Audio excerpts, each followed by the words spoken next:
The world, man, it totally forgot about the Yuba County Five. Just wrote them off. The whole thing got buried under the blizzards of '78, you know. The case files got dusty. The cops hit a dead end.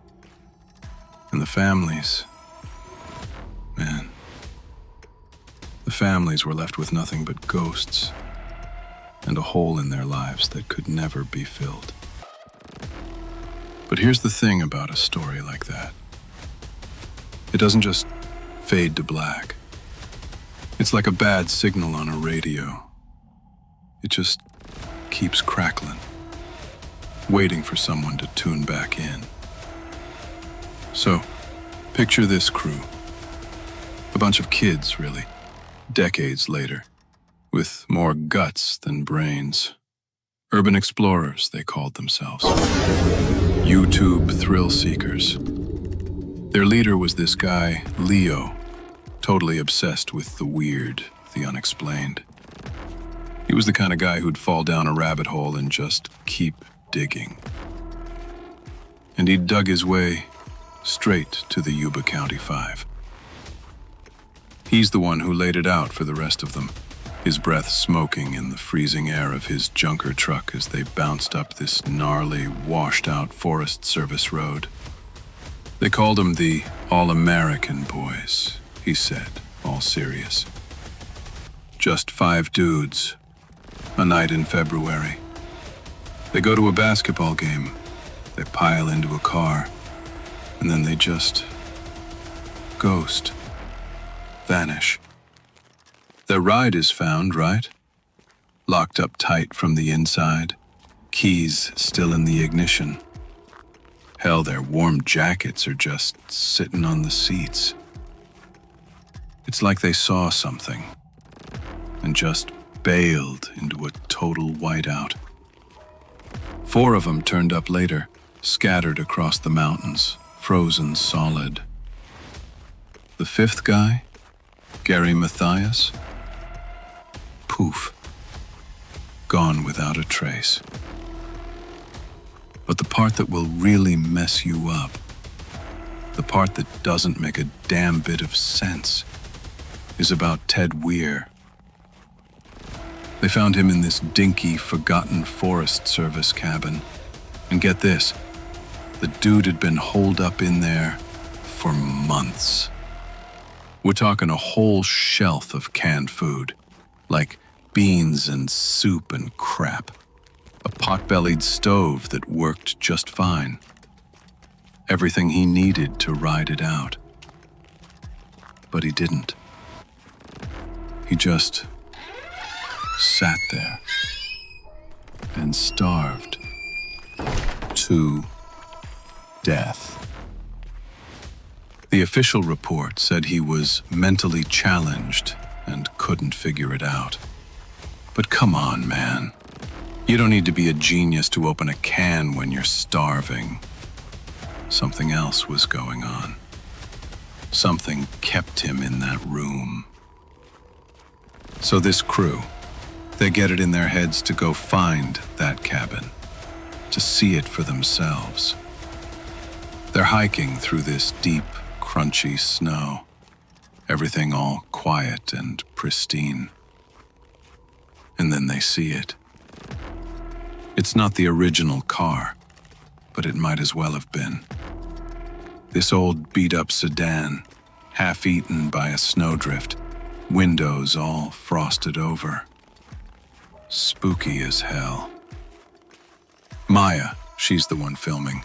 She gets right up close, wiping the glass to peer inside. "Dude, it's locked up tight," she whispers, and her voice is all shaky. Why would they just leave it? It makes 0 sense. And right on cue, this wind kicks up. But it ain't normal wind. It's got a sound to it. A low, sighing sound that kinda gets inside your head. It sounds like whispering. And don't ask me why. but they follow it.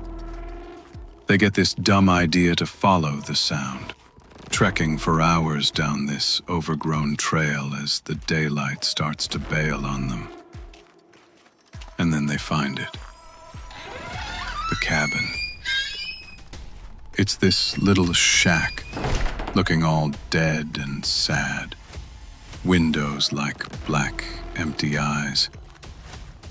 Leo pushes the door open, and the creak it makes. Man, it sounds like a scream in all that silence. Inside, it's a total time capsule of pure nope. A single rusty cot. A shelf with all these unopened, dusty cans of food. A stove, cold and dark as a tomb. Maya's camera is whipping around, taking it all in, and she's breathing. This is it. This is where Ted lost his mind. He had everything he needed right here. And he just gave up. What did he see? What was he so scared of?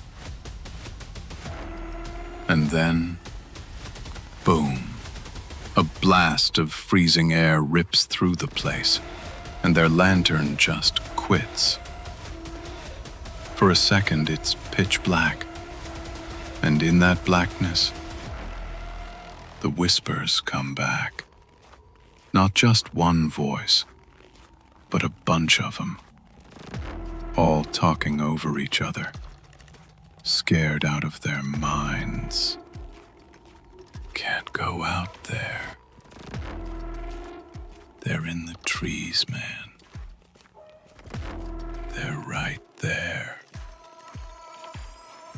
Don't look at them. Just don't look.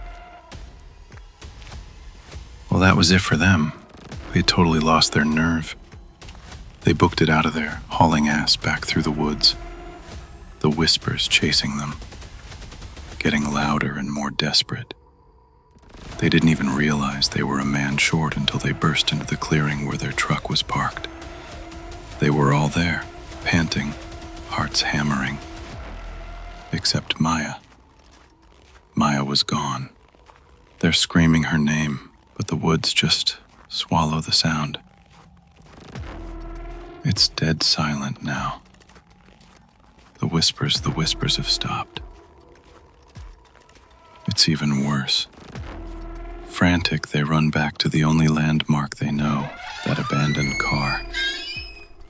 And there she is, inside the locked car, in the back seat, curled up in a ball on the floor. Her eyes are wide open, bugged out with a terror so complete it's like she's seeing straight into hell. She's not looking at them. She's staring at the roof of the car, her lips moving like she's talking to someone. Maya!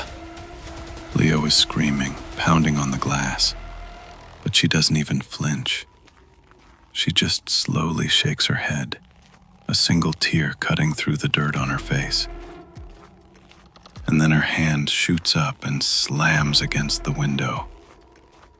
Her palm is all bloody. Her fingers are ripped to shreds, like she'd been trying to claw her way through the metal. The print she leaves is just a nightmare. Leo is fumbling for a tire iron, totally losing it. And that's when Maya's eyes finally snap to his, and he sees it.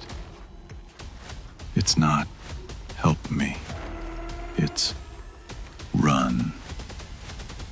It's a final, desperate warning. And then, she's just gone. Not like she disappeared. 1 second she's there, the next, the back seat is empty. The car is empty.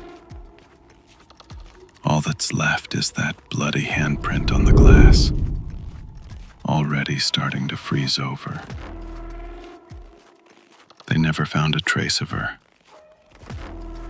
The cops called it a missing persons case. But Leo knows. And now you know. The truth is, those mountains around Yuba County, they aren't just a place. They're a predator.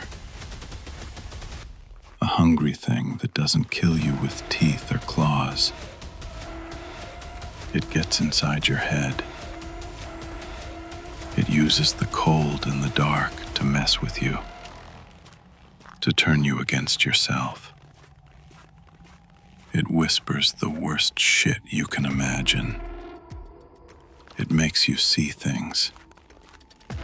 It convinces you that a cabin full of food is a death trap, and the only safe place in the world is the back seat of a locked car.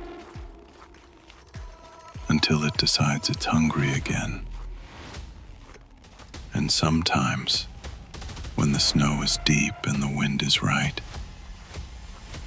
you can still hear them.